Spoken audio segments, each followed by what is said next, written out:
사도행전 7장 스데반의 설교. 대제사장이 스데반에게 당신이 정말 이런 식으로 말했소? 라고 물었습니다. 스데반이 대답했습니다. 형제 여러분, 그리고 어르신들, 내 말을 들어보십시오. 우리의 조상 아브라함이 하란에서 살기 전 아직 메소포타미아에 있을 때에 영광의 하나님께서 그에게 나타나셨습니다. 하나님께서는 아브라함에게 네 고향과 친척을 떠나 내가 너에게 보여줄 땅으로 가거라 하고 말씀하셨습니다. 그래서 아브라함은 갈대아 땅을 떠나 하란으로 가서 살았습니다. 아브라함의 아버지가 죽은 후에 하나님께서는 아브라함을 지금 여러분이 살고 있는 이 땅으로 보내셨습니다. 하지만 하나님께서는 아브라함에게 이곳에서 손바닥만한 땅도 유산으로 물려주지 않고 아브라함과 그의 자손에게 장차 이 땅을 주시겠다는 약속만 하셨습니다. 그때는 아브라함에게 아직 자식이 없었습니다. 하나님께서는 아브라함에게 이렇게 말씀하셨습니다. 네 자손이 남의 땅에서 나그네로 지낼 것이다. 그곳 백성이 400년 동안 네 자손을 종으로 삼을 것이며 네 자손을 학대할 것이다. 그러나 네 자손을 종으로 삼는 그 백성을 내가 심판하겠다. 하나님께서는 계속해서 이렇게 말씀하셨습니다. 그 후에 네 자손이 그 땅에서 나와 이곳에서 나를 섬길 것이다. 그리고 하나님께서는 아브라함에게 언약의 표시로 할례를 받게 하셨습니다. 아브라함은 아들 이삭을 낳고 8일째 되는 날에 그에게 할례를 베풀었습니다. 이삭도 자기 아들 야곱에게 할례를 베풀었고 야곱도 자기 아들들 곧 우리의 조상이 되시는 12족장들에게 할례를 베풀었습니다. 그 족장들은 요셉을 시기하여 그를 이집트의 종으로 팔아버렸습니다. 그러나 하나님께서는 요셉과 함께 계셨습니다.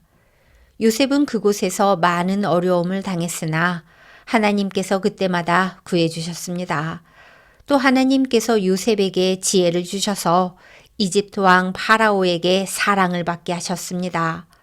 이집트 왕은 요셉을 총리로 삼아 이집트와 왕궁을 다스리게 했습니다. 그때 온 이집트와 가나안 땅에 큰 가뭄이 들어 사람들이 몹시 고통을 당했습니다. 우리 조상들도 먹을 것이 없었습니다. 그러다가 야곱이 이집트에 곡식이 있다는 말을 듣고 처음으로 우리의 족장들을 이집트로 보냈습니다. 그들이 두 번째로 이집트에 갔을 때에 요셉이 형제들에게 자기의 정체를 밝혔습니다. 이집트 왕 파라오도 요셉의 가족에 대해 알게 되었습니다. 이 일이 일어난 후 요셉은 형들을 보내어 자기 아버지 야곱과 식구 75명 전부 이집트로 모셔오게 했습니다. 그리하여 야곱은 이집트로 내려갔고 야곱과 우리 족장들은 거기서 살다가 죽었습니다. 그 뒤에 그들의 시체는 세겜으로 옮겨져서 한 무덤에 묻혔습니다. 그 무덤은 아브라함이 돈을 주고 세겜에 사는 하몰의 자손에게서 산 무덤입니다. 하나님께서 아브라함에게 하신 약속이 이루어질 때가 가까워졌을 때에 이집트에 살고 있는 우리 민족의 수는 크게 늘어났습니다. 그러다가 요셉을 알지 못하는 새 왕이 이집트를 다스리기 시작했습니다. 이 왕은 교묘하게 우리 백성을 속였고 우리 조상들을 학대하여 갓난아기들을 내다버려 죽이라고 명령을 내렸습니다. 이 시기에 모세가 태어났습니다. 모세는 평범한 아기가 아니었습니다. 모세의 부모는 그를 3달 동안 집에서 숨겨 길렀습니다. 그러나 더 이상 숨길 수가 없어서 모세를 밖에 내다버리자 파라오의 딸이 모세를 데려다가 자기의 아들로 삼아 길렀습니다. 모세는 이집트 사람들의 모든 지혜를 배워 말에나 행동에서 뛰어난 능력을 나타냈습니다. 모세가 40세가 되었을 때 그는 자기 동족인 이스라엘 백성을 돌보아야겠다는 마음이 들었습니다. 모세는 어떤 이스라엘 사람이 이집트 사람에게 억울한 일을 당하는 것을 보았습니다. 그는 이스라엘 사람을 보호하려고 이집트 사람을 때려 죽여 원수를 갚아주었습니다. 모세는 자기 동족들이 하나님께서 자기를 사용하여 그들을 구원해 주신다는 것을 깨달을 것이라고 생각했습니다. 하지만 그들은 깨닫지 못했습니다. 이튿날 모세는 이스라엘 사람 2명이 서로 싸우는 것을 보고 그들을 화해시키려고 이렇게 말했습니다. 여러분, 당신들은 같은 동포인데 어찌하여 서로를 해치려고 합니까? 그러자 동료에게 해를 입히던 사람이 모세를 떠밀며 말했습니다. 누가 당신을 우리의 지도자와 재판관으로 세웠소? 어제 이집트 사람을 죽인 것처럼 오늘은 나를 죽일 참이요? 모세는 그 말을 듣고 이집트를 떠나 미디안 땅으로 도망쳤습니다. 모세는 그곳에서 나그네로 살면서 아들을 둘 낳았습니다. 40년이 지난 뒤에 시내산 근처에 있는 광야에서 한 천사가 가시나무 떨기 불꽃 가운데 모세에게 나타났습니다. 모세가 그 모습을 보고 놀라 좀 더 자세히 살펴보려고 가까이 다가갔을 때 주님의 음성이 들려왔습니다. 나는 너의 조상의 하나님, 곧 아브라함의 하나님, 이삭의 하나님, 야곱의 하나님이니라. 모세는 두려워 떨기 시작했습니다. 감히 얼굴을 들어 소리나는 곳을 바라보지 못하였습니다. 그때 주님께서 모세에게 말씀하셨습니다. 네 발의 신을 벗어라. 네가 서 있는 곳은 거룩한 곳이다. 나는 이집트에 있는 내 백성이 학대받는 것을 보았고 그들이 부르짖는 소리를 들었다. 나는 내 백성을 해방시키러 내려왔다. 이제 내가 너를 다시 이집트로 보내겠다. 하나님께서 보내신 이 모세는 이스라엘 백성들이 누가 당신을 우리의 지도자와 재판관으로 세웠소? 라고 하면서 저버린 바로 그 모세입니다. 하나님께서는 떨기나무 가운데 그에게 나타난 천사를 통하여 이 모세를 지도자와 해방자로 삼으시고 그들에게 보내셨습니다. 그래서 모세는 백성들을 이집트에서 이끌어냈습니다. 모세는 이집트에서, 홍해에서, 그리고 40년 동안 광야에서 많은 기적과 표적을 행하였습니다. 바로 이 모세가 이스라엘 백성에게 하나님께서 너희 가운데서 나와 같은 예언자를 세워주실 것이다 라고 말한 사람입니다. 이 모세는 시내산에서 그에게 말씀을 전해주던 천사와 우리 조상들과 함께 광야 교회에 있었습니다. 모세는 생명의 말씀을 받아 우리에게 전해주었습니다. 그러나 우리 조상들은 모세에게 순종하기를 거부하고 모세를 저버렸습니다.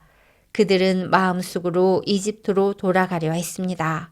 그들은 아론에게 우리를 이집트에서 인도해낸 모세에게 무슨 일이 생겼는지 모르겠으니 우리를 인도할 신을 만들어 주십시오 라고 말했습니다.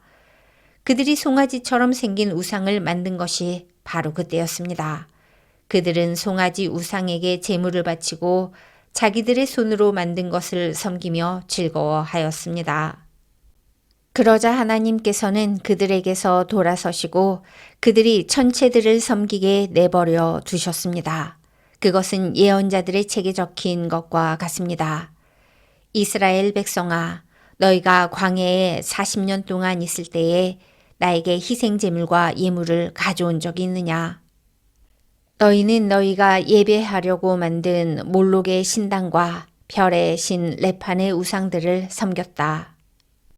그러므로 내가 너희를 바빌론 저편으로 포로로 보낼 것이다.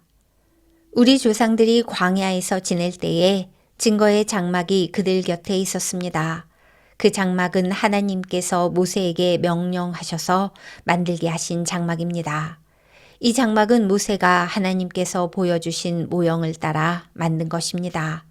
그 후에 여호수아의 인도에 따라 우리 조상들이 이 장막을 가지고 가나안 땅에 들어갈 때에 하나님께서 그 땅에 살고 있던 여러 민족을 쫓아내셨습니다.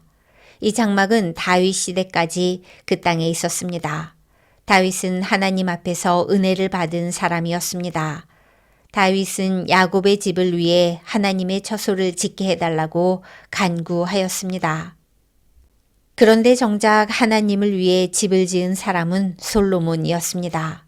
하지만 예언자가 말한 것처럼 가장 높으신 하나님께서는 사람이 손으로 지은 집에 살지 않으십니다. 주님께서 말씀하셨습니다. 하늘은 내 보좌요, 땅은 내 발판이다. 너희가 나를 위해 무슨 집을 지을 수 있겠느냐? 내가 쉴 곳이 어디겠느냐? 이 모든 것이 다 내가 만든 것이 아니냐? 고집센 사람들이여, 여러분들의 마음은 어찌 그리 완악하며 귀는 꽉 막혔습니까? 여러분들은 여러분의 조상들처럼 항상 성령을 거역하고 있습니다. 여러분의 조상들이 핍박하지 않은 예언자가 한 사람이나 있었습니까? 그들은 심지어 의인이 올 것을 예언한 사람들을 죽이기까지 했습니다. 이제 여러분은 바로 그 의인조차도 알아보지 못하고 배반하여 죽였습니다. 여러분은 천사들이 전해준 모세의 율법을 받고도 그것을 지키지 않았습니다.